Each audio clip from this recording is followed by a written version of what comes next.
오늘 신앙 성숙에 관한 주제 6번째로 그리스도의 교제에 있어서 하나님의 임재를 경험하라 라고 하는 제목으로 함께 말씀을 나누고자 합니다. 이 시편 23편은 우리가 잘 알듯이 다윗의 대표적인 시라고 이렇게 할 수 있습니다. 그리스도인이라면 누구나 다 좋아하고 묵상하는 그러한 말씀입니다. 그래서 즐겨 암송하는 암송 말씀 가운데서도 손에 꼽히는 그런 말씀이 바로 시편 23편입니다. 그래도 적어도 그리스도인이라고 한다면 우리가 특히 세례를 받고 또 직분을 받았다라고 한다면 적어도 시편 23편 정도는 암송할 수 있어야 될 줄로 믿습니다. 그죠? 기본적으로. 그래서 시편 23편 전체를 암송 조절로 하려고 하다가 이건 좀 무리가 될 수 있다. 아직 못한 사람을 더 생각해서 그래서 1절에서 3절까지만 이렇게 암송하도록 했습니다. 그래서 암수에 꼭 다 외우시고 그리고 계속해서 외워야 됩니다. 저도 지금 이제 나이가 있으니까 깜빡깜빡할 때가 있습니다. 그래서 새벽에나 기도할 때마다 꼭 한 번씩 다시 암송을 이렇게 합니다. 밤에 잠잘 때도 잠이 오지 않을 때는 꼭 한 번씩 이렇게 암송을 이렇게 합니다. 계속해서 암송을 하고 다시 되새김질 해야만 외울 수가 있고 내 것이 됩니다. 말씀이 그냥 한번 외웠다고 해가지고 그냥 하면 금방 잊어버리게 되죠. 그래서 말씀이 계속해서 내 안에 암송되어지고 또 그 말씀을 묵상할 수 있는 그러한 성도들이 될 수 있기를 바랍니다. 시편 23편은 사계절 가운데 어느 계절에 속할까? 어느 계절을 연상케 할까라고 이렇게 여러분에게 질문을 던져봅니다. 어느 계절일까요? 2절 말씀에 보면 푸른 풀밭과 쉴만한 물가라고 이렇게 보면은 아마도 지금의 이 계절 봄이 아닌가. 그래서 제가 넥타이도 오늘 20편 23편 설교에 맞춰서 넥타이를 제가 골라서 냈습니다. 시편 23편 정말로 이 주옥 같던 이 말씀인데 그런데 많은 그리스도인들이 이 시편 23편을 제대로 이해하지 못하고 그냥 시로서 좋다라고 이렇게 생각하는 것으로 그냥 지나치는 경우가 많이 있습니다. 그래서 오늘 이 본문의 말씀을 좀 더 우리가 깊이 알고 그리고 이 말씀을 묵상해 간다면은 저와 여러분에게 더 큰 은혜와 능력이 될 줄로 믿습니다. 봄이라고 이렇게 제가 했는데 꽃 피고 아시랭이가 피어오르는 만물이 소생하는 그러한 봄. 그래서 시편 23편을 노래로 표현한 것들이 굉장히 많습니다. 여호와는 나의 목자시니 내게 부족함이 없으리로다. 이 시편 23편 오늘 우리가 마지막에 부를 페이송 가운데도 이 찬양, 결단의 기도의 찬양도 이 찬양입니다. 여호와 나의 목자 내게 부족 없네. 이 찬양 있습니다. 또 찬송가에 보면은 주로 어린이들이 많이 즐겨 부르는 그런 찬송가 오늘 주일학교도 불렀는데요. 찬송가 570장 주는 나를 기르시는 목자여 나는 주님의 귀한 어린 양. 이 찬양 또 찬송가도 이 시편 23편을 해서 만든 찬양입니다. 찬송가 568장도 여호와는 나의 목자시니 내게 부족함이 없으리로다. 이 찬양도 마찬가지입니다. 그래서 여호와는 나의 목자시니 하여튼 이 시편 23편을 해서 그런 복음송, CCM 하는 찬양이 헤아릴 수 없을 정도로 많다라고 하는 사실입니다. 그래서 그만큼 이 시편 23편은 남녀노소를 불문하고 모든 그리스도인들이 좋아하는 그러한 말씀이다라고 하는 것입니다. 이 시편 23편을 주제를 정한다면 무엇으로 정할 수 있을까?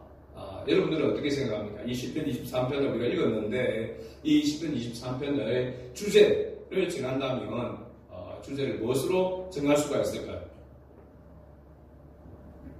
아무 생각이 없습니까? 2절과 3절에서 보면 반복해서 나오는 단어가 있습니다. 뭘까요? 예, 인도죠. 하나님의 인도하심이란 하나님의 인도하심이라고 하는 것이 어떻게 보면은 시편 23편의 주제라고 할 수 있습니다. 저는 이 시편 23편에 하나님의 이 인도하심이 과연 무엇인가라고 하는 것을 오늘 본문 말씀을 통해서 좀 더 깊이 살펴보려고 합니다. 먼저 1절에 보면은 여호와는 나의 목자시니 내게 부족함이 없소리라다 라고 하는 고백으로 시작합니다. 우리가 성경을 읽을 때에 특히 구약 성경에서 보면은 하나님과 여호와라고 하는 이 단어가 따로 이렇게 나오는 것을 봅니다. 또 어떤 때는 여호와 하나님하고 함께 나오는 그런 모습을 봅니다. 여러분, 하나님의 이름이 있나요, 없나요? 하나님의 이름. 하나님의 이름. 하나님은 사실 하나님의 이름이 있을 필요가 없습니다. 하나님은 스스로 있는 자다 이렇게 이야기하잖아요. 그죠? 그러니까 하나님의 속성을 이야기하는 것이지 실제적으로는 하나님의 이름이 없습니다. 그러니까 하나님이라고 할 때 하나님은 우리가 하나님이라고 하는 이 명칭, 이 호칭은 히브리어로 엘로힘입니다. 엘로힘의 뜻은 전능자라는 뜻입니다. 전능자. 하나님은 전지전능하신 분이기 때문에 전지전능하다라고 하는 것이 하나님입니다. 엘로힘이라고 부르는 거죠. 그럼 여호와는 뭘까요? 여호와. 구약 성경 출애굽기 6장 2절과 4절에서 이렇게 말씀해보면 하나님이 모세에게 이렇게 말씀합니다. 하나님이 모세에게 말씀하여 이르시되 나는 여호와니라. 내가 아브라함과 이삭과 야곱에게 전능의 하나님으로 나타났으나 엘로힘으로 나타났으나 나의 이름을 여호와로는 그들에게 알리지 아니하였고 가나안 땅 곧 그들이 거류하는 땅을 그들에게 주기로 그들과 언약하였더니 라고 이렇게 말씀하고 있습니다. 아브라함과 이삭과 야곱에게 하나님은 엘로힘 하나님, 전능자 하나님으로 이렇게 나타났다라고 이렇게 말하고 있습니다. 여호와로는 나타나지 않았다. 그럼 여호와는 어떤 하나님인가? 여호와라고 하는 이 단어가 나올 때는 이 어떤 하나님의 속성에 대해서 말하고 있는가? 라고 하는 겁니다. 그건 바로 언약입니다.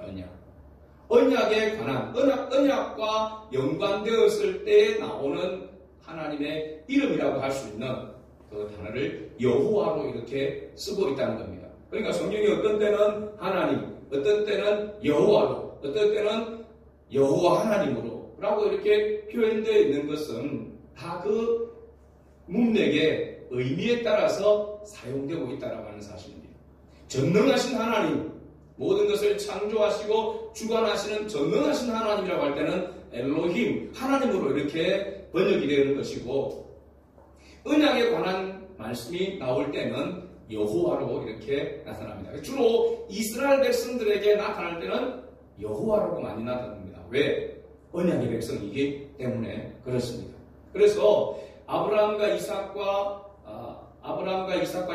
야곱의 이후로부터 12지파, 12아들을 통해서 이스라엘 나라가 세워지게 되잖아요. 그래서 아브라함과 이삭과 야곱에까지는 엘로힘으로, 전능하신 하나님으로 이렇게 많이 엘로힘으로 나오지만 그 이후에 그 하나님의 언약, 아브라함과의 언약, 이삭과의 언약, 야곱과의 언약을 통해서 세워진 이스라엘 백성들을 향하여 나올 때는 주로 여호와라고 하는 단어가 나온다라고 하는 사실입니다.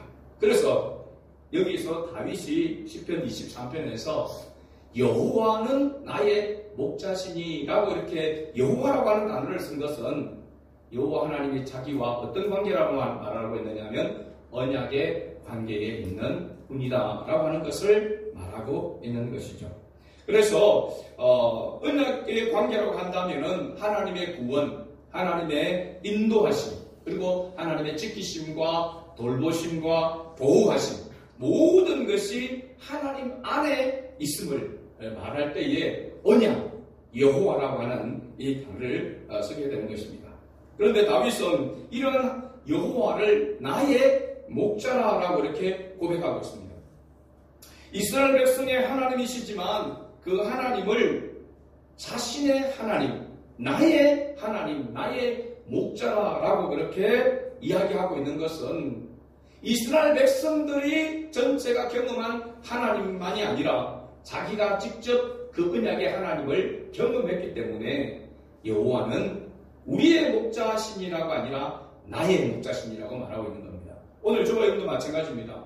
우리 모두에게 여호와 하나님이시지만 이 여호와 하나님이 나의 여호와가 되어야 될 줄로 믿습니다.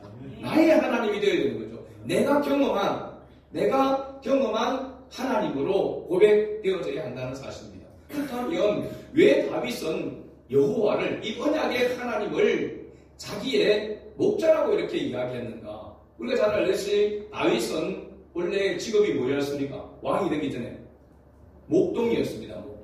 목자였다는 것이죠. 목자. 그렇죠? 그렇기 때문에 이 목자와 양의 관계, 양을 치는 목동이었기 때문에 양과 목자의 이 관계에 대해서 너무나도 잘 알고 있습니다. 너무나 경험을 통하여 잘 알고 있습니다. 어떻게 보면 다윗은 양과 목자는 뗄래야 뗄 수 없는 그런 관계라고 하는 사실을 너무나도 경험적으로 잘 알고 있기 때문에 하나님을 목자라고 이렇게 표현하고 자기는 그러면 뭡니까? 양으로 이렇게 표현을 하고 있는 것입니다. 자기는 양이라는 겁니다. 하나님이 나의 목자가 된다는 것이죠. 그런데 다윗이 뭐라고 표현하면 나의 목자신이 내게 무엇이 없다고 했습니까? 부족함이 없으리로다. 부족함이 없다라고 했습니다. 정말 다윗의 인생에 부족함이 없었을까? 여러분, 다윗의 생애를 살펴보면은 다윗은 유다 지파 가운데서 이새의 아들, 8아들 가운데서 막내 아들이었습니다. 이새의 아들들 가운데서 사무엘 선지자가 하나님의 명령을 받고 그 아들 가운데서 기름 부어서 왕을 세우려고 했는데 7아들을 다 사무엘이 보고 난 다음에 그 가운데서 왕으로 세우라고 하는 하나님의 명령이 없습니다. 그럴 때에 사무엘이 또 다른 아들이 없느냐라고 할 때에 이새가 아버지가 막내 아들이 하나 있는데 그는 지금 양을 지키나이다 라고 그렇게 사무엘상 16장 11절에서 그렇게 말씀하고 있습니다. 자, 여러분, 이게 그냥 우연찮게 이렇게 되어 있는 것 같이 보여지지만 그 당시의 문화로 보면은 양을 치는 가족들 가운데서 양을 치는 그 사람은 아버지거나 아니면은 그 집에서 가장 장남, 마지가 양을 치는 것이 관례였습니다. 그런데 8아들 가운데에서 7은 지금 양을 치지 않고 다 집에 있고 막내 아들인 다윗이 양을 치고 있다는 게 사실입니다. 이거는 다윗이 그 형제들 가운데서 무시를 당하거나 멸시를 당했다라고 하는 그런 것으로 볼 수 있습니다. 제가 말씀을 드렸지만은 사무엘 신자를 통해서 이새의 아들들을 왕으로 기름 부으려고 할 때에 다 깨어난 그런 아들들이라 기름 부을만 하다고 생각했는데 하나님은 no 했습니다. 7아들까지 다 no 했습니다. 그런데 마지막 막내 아들 이 다윗을 이야기할 때에 성경을 보게 되면 바로 뉘앙스가 이새가 그 아들은 볼 것도 없습니다 라고 하는 그런 뉘앙스로 이야기합니다. 그래서 양을 지키나이다 라고 그렇게 이야기를 하고 있는 거죠. 이 아버지인 이새의 안중에는 다윗이 없었던 것입니다. 형제들 가운데서도 다윗은 어떻게 보면은 요즘 말로 하면은 왕따이던 집안에서 형제들 가운데서 어린 시절에 다윗의 이런 모습이었습니다. 그리고 나중에 다윗이 장성하게 되어지고 어떻게 보면은 한 방에 골리앗을 무찌르는 것 때문에 이스라엘의 히어로가 되는 거죠. 이스라엘 사람들 가운데.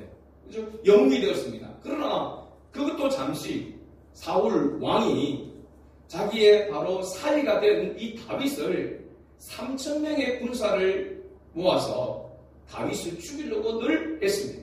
창을 던지기도 하고 칼을 날리기도 하고 여튼하면은 이 다윗을 죽이고자. 왜 그렇습니까? 다윗은 만만이요 사울은 천천히라 골리앗을 무찌르고 난 다음에 다윗의 인기가 그렇게 올라가니까 사울왕이 시기해서 자기 사위인데도 불구하고 이 다윗을 죽이려고 혈안이 되어 있었습니다. 그것뿐만 아닙니다. 다윗의 생애를 보게 되면 자기 아들 압살롬이 반역을 일으켜서 다윗을 죽이려고 했습니다. 그래서 다윗이 막 허겁지겁 제대로 머리 단장도 하지 못하고 옷도 제대로 갖춰 입지 못하고 도망한 사실이 성경에 기록되어 있습니다. 그 외에도 자기 아내였던 바로 사울 왕의 딸 미갈에게 다윗은 항상 무시와 멸시를 당하였습니다. 가정적으로 또 여러 가지 여러 모양을 볼 때에 다윗은 그렇게 행복한 그런 사람이 아니었습니다.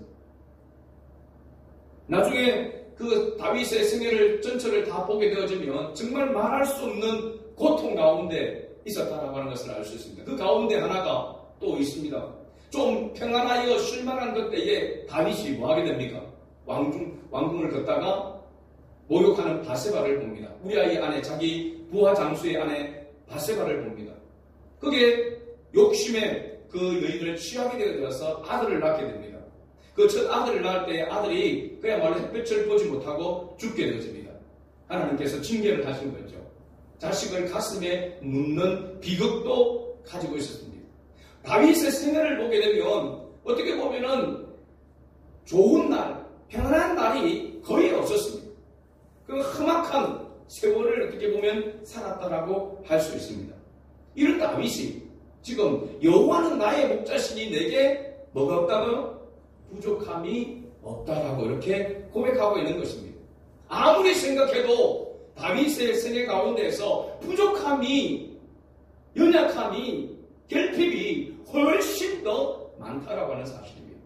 그러면 우리가 이 말씀을 볼 때에 다윗의 이 고백은 위선적이거나 아니면 뭔가 다른 의미에서 부족함이 없다라고 이렇게 고백한 거죠. 만약에 다윗이 위선적인 고백이라고 하면은 이게 우리에게 은혜가 되는 말씀이겠습니까? 그렇죠? 아니겠죠, 그죠? 그러면 다윗이 부족함이 없다라고 하는 것은 우리가 생각하는 그런 물질이나 어떤 환경적인 그런 요소가 아니다라고 하는 것을 알 수 있습니다.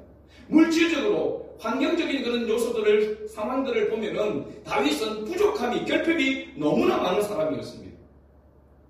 그런데 다윗은 여호와를 나의 목자로 삼으니 내게 부족함이 없다라고 했습니다. 이거 부족함이 없다라고 하는 것은 과거에 부족함이 없다는 것도 있고 현재에도 부족함이 없고 미래에도 부족함이 없을 것이다라고 이렇게 말하고 있는 것입니다. 언제나 여호와를 나의 목자로 삼으니 나는 부족함이 없는 사람이다 라고 이렇게 말하고 있는 것이죠. 과거의 어떤 한 부분이 아니라 현재의 한 부분이 아니라 미래에 그렇게 될 것을 바라고 하는 것이 아니라 언제나 항상 나는 여호와로 나의 목자를 삼으니 나는 부족함이 없는 사람이다 라고 그렇게 고백하고 찬양하는 것입니다. 오늘 저와 여러분, 우리도 다윗과 동일한 믿음으로 말미암아 구원을 받고 하나님의 자녀가 된 줄로 믿습니다. 다윗과 동일한 그리스도인이고 하나님의 자녀입니다. 오늘 우리도 다윗과 같은 이 고백이 있어야 될 줄로 믿습니다. 정말로 이 시로서가 아니라 나의 삶의 그 고백이, 믿음의 고백 속에서 여호와를 나의 목자 삼으니 내게 부족함이 없습니다라고 하는 이 고백이 나와야 진정한 그리스도인인 줄로 믿습니다.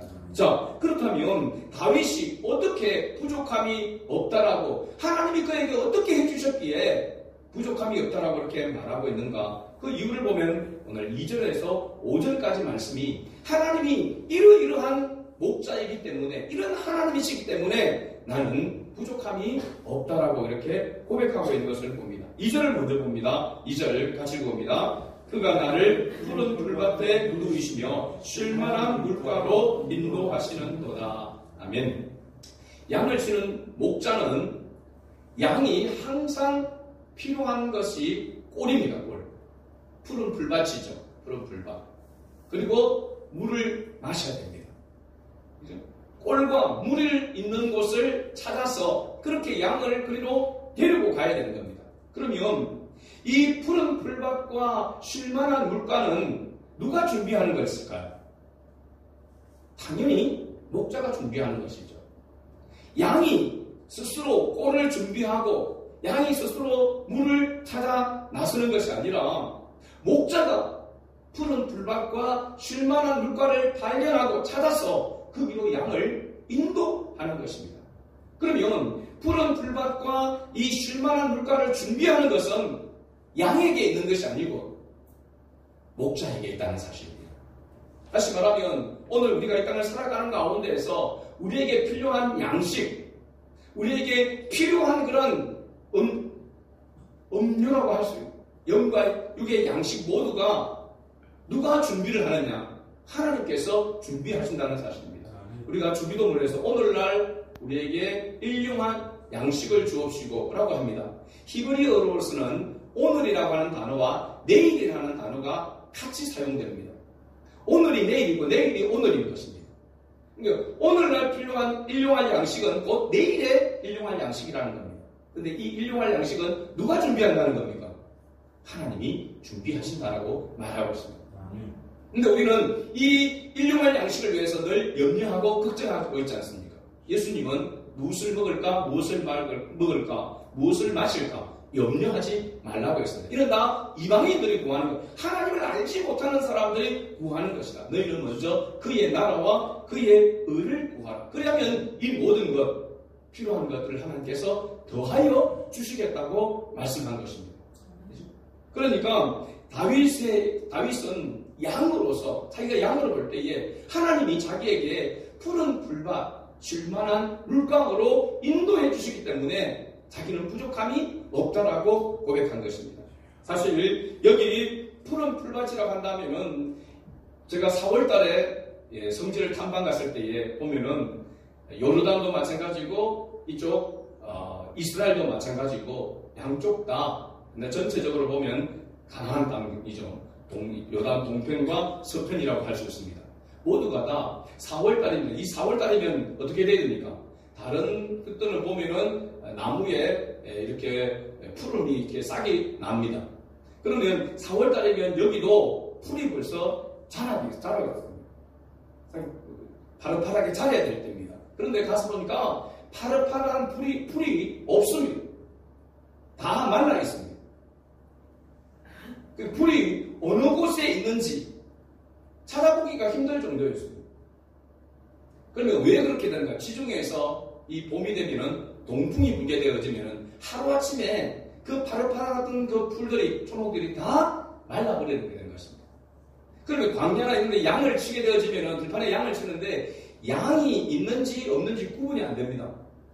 자세히 봐야, 또 가까이 봐야 양의 색깔이나 풀 색깔이 같아가지고 양인지 풀인지 있는지를 잘 구별이 안 된단 말이죠. 그러면 이런 곳에서 또 목자는 푸른 곳이 있는지를 찾아가야 한다는 겁니다.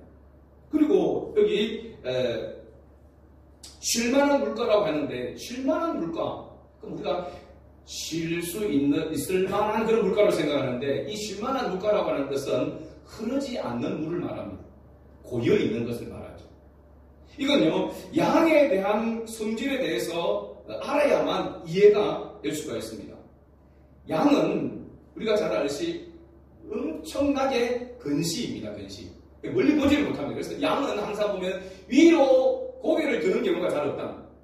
늘 밑으로만 보는 거죠. 왜냐하면 시력이 멀리 보지를 못하니까 맨 밑에 땅만을 보는 거예요. 거기다가 이 양은 풀에 대해서 굉장히 예민하다는 거예요. 아무나 먹지 않는 거죠.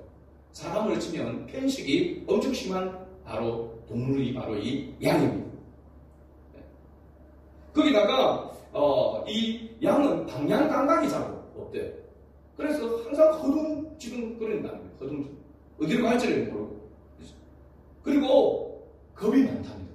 그래서 이 흐르는 물에 가서 물을 못 먹어요. 무슨 겁이 많아가지고. 그러니까 어떻게 해야 되느냐? 목자가 냇가에서 그 물을 막아가지고 흐르는 물을 막아서 고여져 있습니다. 이게 쉴만한 물입니다. 쉴만. 그래서 가보면은 그 팔레스타인 그 이스라엘 지에 가보면은 이 양들이 있는 그곳을 보면은 그 우물이 있습니다. 그 우물이 두 종류죠. 하수 밑에서 솟아나는 우물이 있고 인위적으로 양들이 먹을 수 있는 물을 가둬놓는 그런 우물이 있습니다. 왜 그런가 하면 양은 흐르는 물을 마시지를 못하는 겁니다. 고여있는 그런 물만 마신다. 그것도 목자가 먼저 마시는 신용을 해야 마신다. 그 정도로 까다롭고 겁이 많다라고 하는 것이죠. 이렇게 겁이 많고 이런 양을 목자가 너무나도 잘 아는 겁니다. 그래서 이사야서 53장 6절 말씀 보면은 하나님께서 뭐라고 했냐면 이사야 선지자가 우리는 다 양 같았어. 양 같아서 그릇 행하여 각기 제 길로 갔거늘. 방향각락이 없으니까 지 마음대로 간다는 말이에요. 그래서 양에게는 뭐가 있어야 됩니까? 누가 있어야 됩니까? 반드시 목자가 있어야 된다는 사실입니다. 그래서 양에게 목자는 곧 생명과 같은 그런 존재라고 하는 것입니다. 그러니까 이 중동 지역에서 사람을 향하여서 양 같다라고 이야기하는 것은 엄청나게 상스러운 욕이라고. 우둔하고 겁 많고 그죠?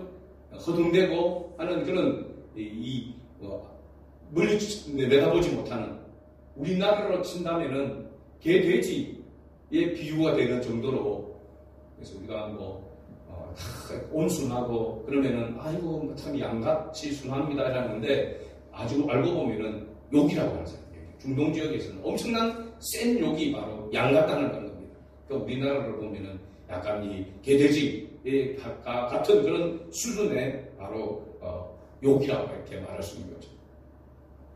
양들이 그래서 이 거둥지고 방향감각이 없으니까 양들은 조금만 이 급하게 몰면은 양들이 쓰러진다는 겁니다. 그래서 목자에게 있어서 가장 힘든 게 뭐냐면 마지막 양까지 우리에 들어가도록 기다리는 것. 이게 제일 힘든 일이란 말이에요. 그럼 말을 안 듣는 거죠. 지 맘대로 가니까. 그죠? 그러니까 목자가 너무너무 힘이 드는 겁니다. 목자가 그거를 인도해야 된다는 겁니다. 그런데 그런 양과 같은 우리를 다윗은 목자이신 하나님께서 그렇게 돌봐주시고 인도해 주시기 때문에 나는 부족함이 없노라라고 이렇게 말하고 있는 것이죠. 네.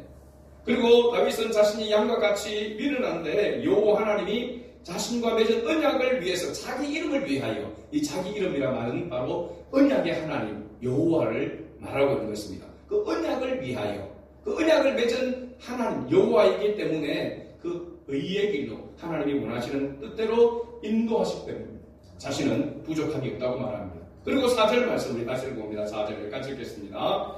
내가 사막의 음침한 골짜기로 다닐지라도 해를 두려워하지 않을 것은 주께서 나와 함께 하심이라. 주의 지팡이와 막대기가 나를 안위하시나이다. 아멘. 여기 사막의 음침한 골짜기는 목자가 이 푸른 풀밭 이 초장을 찾기 위해서는 또 값진 그런 양이 좋아하고 하는 살찔 수 있는 그런 꼴을 찾아놨으면은 항상 그런 꼴은 어디에 있느냐? 골짜기 깊숙한 곳에 있다. 골짜기에 물이 흐르니까, 계곡이 흐르니까 그 물 주변으로 푸른 풀밭이 생기게 나잖아요. 그러니까 이 푸른 풀밭을 목자가 찾아서 양을 그리로 인도해 가려면은 뭐가 따르냐면 위험이 따르다는 사실입니다. 그래서 사막의 음침한 골짜기라고 말합니다. 그리고 거기에는 맹수가 항상 도사리고 있습니다. 왜? 양들이 그리로 오는 것을 알고 있기 때문에.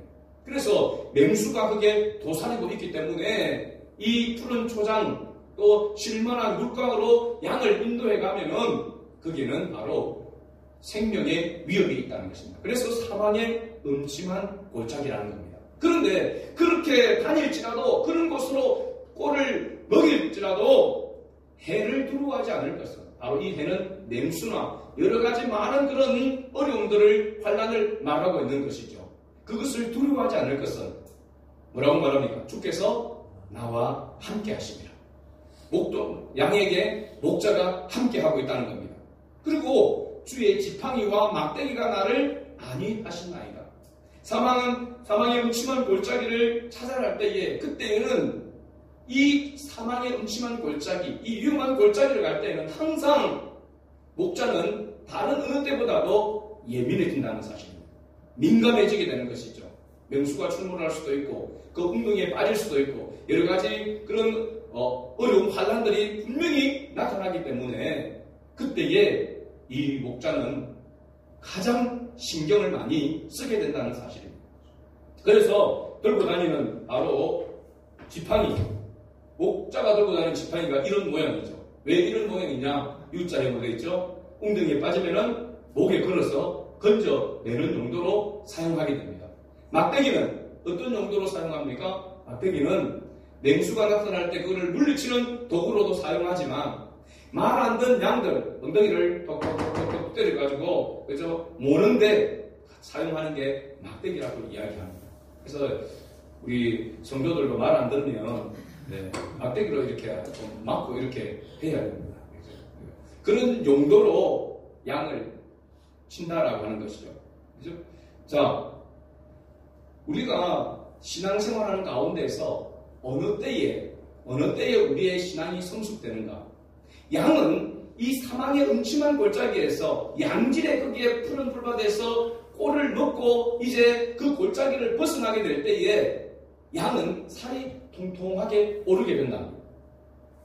마찬가지로 우리가 어느 때에 우리 그리스도인들이 하나님의 자녀인 우리가 믿음이 성장해 가는가, 성숙해 가는가, 평탄할 때 아무 일 없을 때에 성장하는 것이 아니라 반드시 어려움을 당할 때에, 시련을 당할 때에, 환난을 통하여서 믿음이 한 단계 성숙된다는 하는 사실입니다.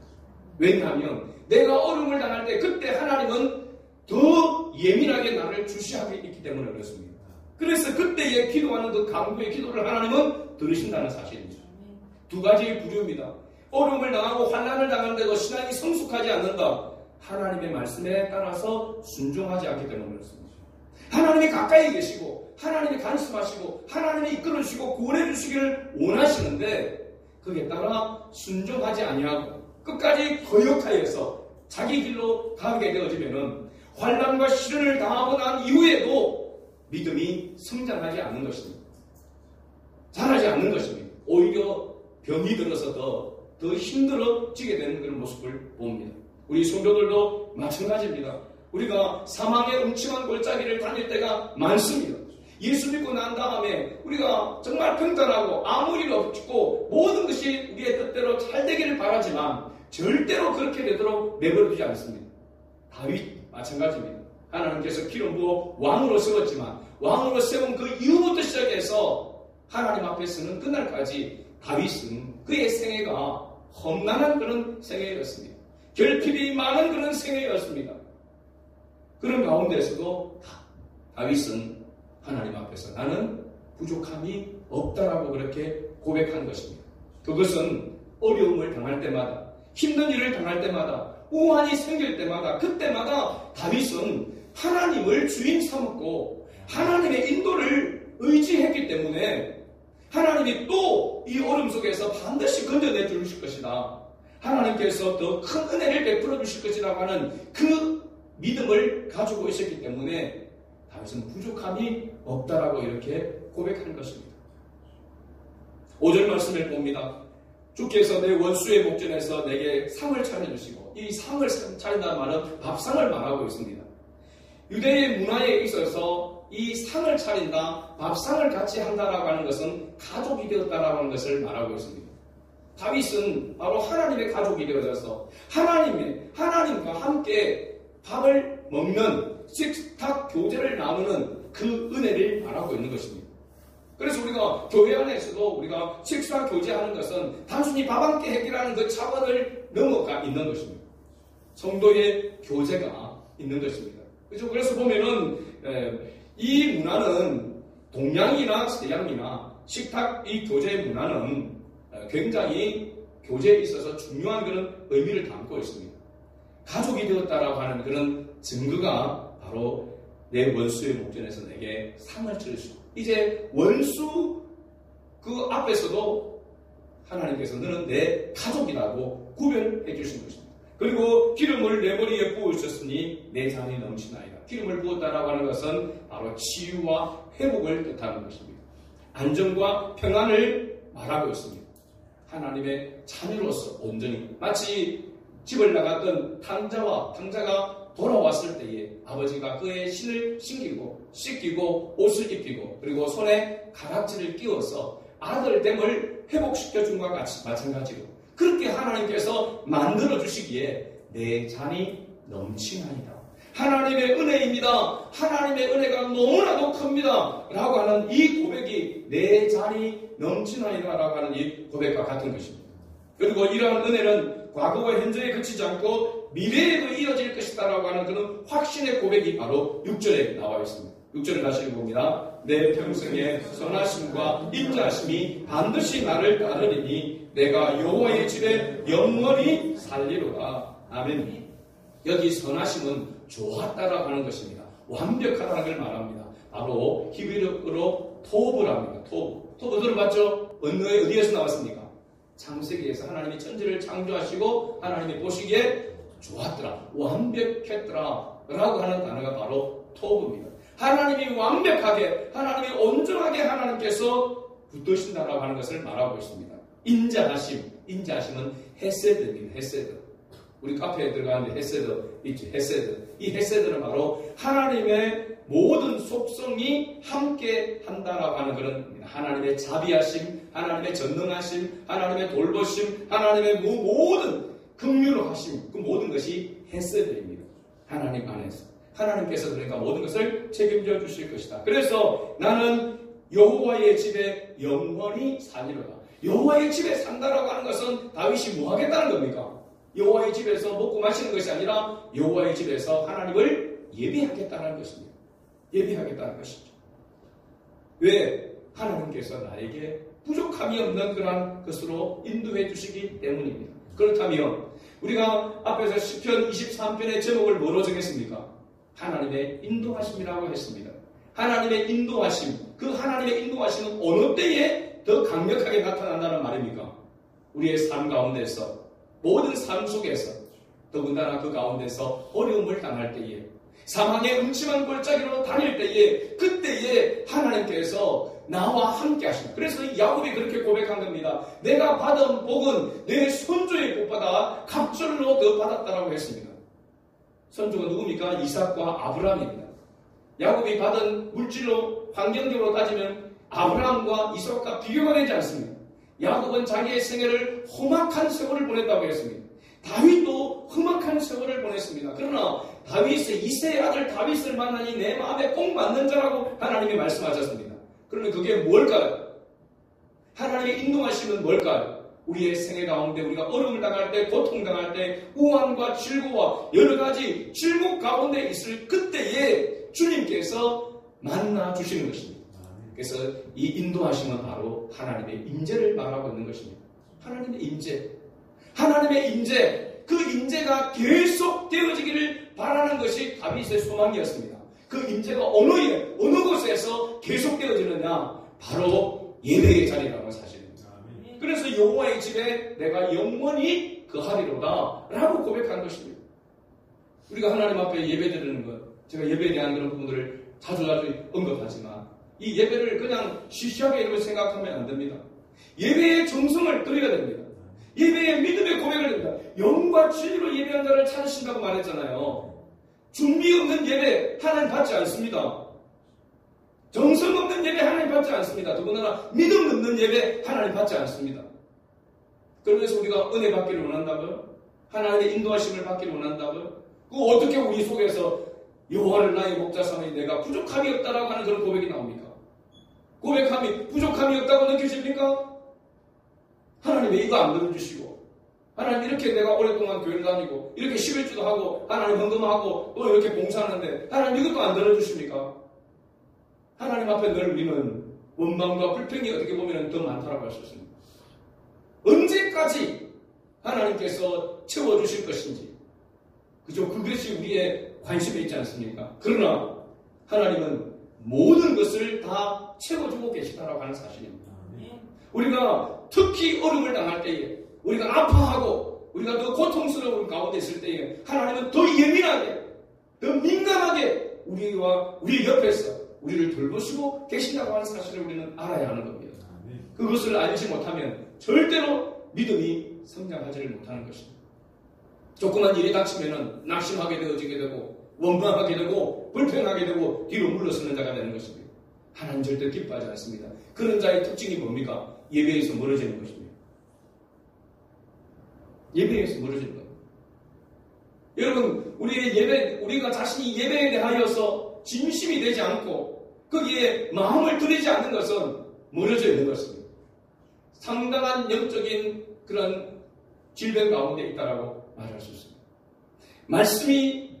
말씀을 사모하지 않고 말씀을 가까이 하지 않고 읽는 것과 여러분 말씀을 암송하고 하나 이런 것들에 관심이 없어요. 여러분 절대로 성장하지 않습니다. 어려움을 당해도 어려움이 이게 하나님이 지금 함께하고 있고 하나님의 해결해 주신지를 깨닫지 못하고 그냥 제각기로 계속해서 가고 있단 말이에요. 그러면 하나님 앞에 우리가 어떻게 다윗과 같은 이 고백을 하게 할 수 있겠습니까? 다윗만이 이 고백을 할 수 있는 겁니까? 하나님의 자녀인 우리 모두가 이 고백을 할 수 있어야 될 줄로 믿습니다. 오늘 우리 저분들 생각을 바꿉시다. 나에게 어려움이 닥쳐있고 나에게 힘든 일이 있다. 하나님이 지금 나에게 가장 예민하게 가장 민감하게 가장 가까이 하나님이 나와 함께하고 계시는구나. 그 하나님을 내가 붙잡아야 되겠다. 그 하나님의 음성에 귀를 기울이고 그 하나님의 말씀에 내가 순종해야 되겠다. 하나님 내 힘으로 되지 않습니다. 성령의 도우심을 구하면서 기도하며 나아가면 하나님께서 반드시 우리에게 다윗처럼 하나님께서 인도해 주시고 하나님의 인재를 경험하게 될 줄로 믿습니다. 이러한 자가 그리스도인입니다. 이러한 자가 하나님의 나라를 위해서 주님의 몸된 교회에서 일할 수가 있는 것입니다. 내 자신도 하나님 앞에서 바로 서지 못하는데 어떻게 우리가 다른 사람을 세워갈 수 있겠으며 주님의 몸을 어떻게 세워갈 수 있겠습니까? 오히려 주님의 몸을 아프게 하는 그런 존재가 될 수밖에 없지 않습니까? 오늘 다시 한번 이 말씀을 생각하면서 우리가 한 주간 동안 이 시편 23편을 깊이 묵상하면서 하나님은 나의 목자이십니다. 나의 전부십니다. 나는 하나님의 양입니다. 미련하고 우둔한 하나님 양입니다. 갈 길을 알지 못하는 하나님의 미련한 양입니다. 미천한 양입니다. 언제나 나를 인도해 달라고 하는 그런 기도가 끊이지 않기를 바라고 하나님의 임재를 맛보는 그런 은혜가 있기를 주의 이름으로 축복합니다. 아멘.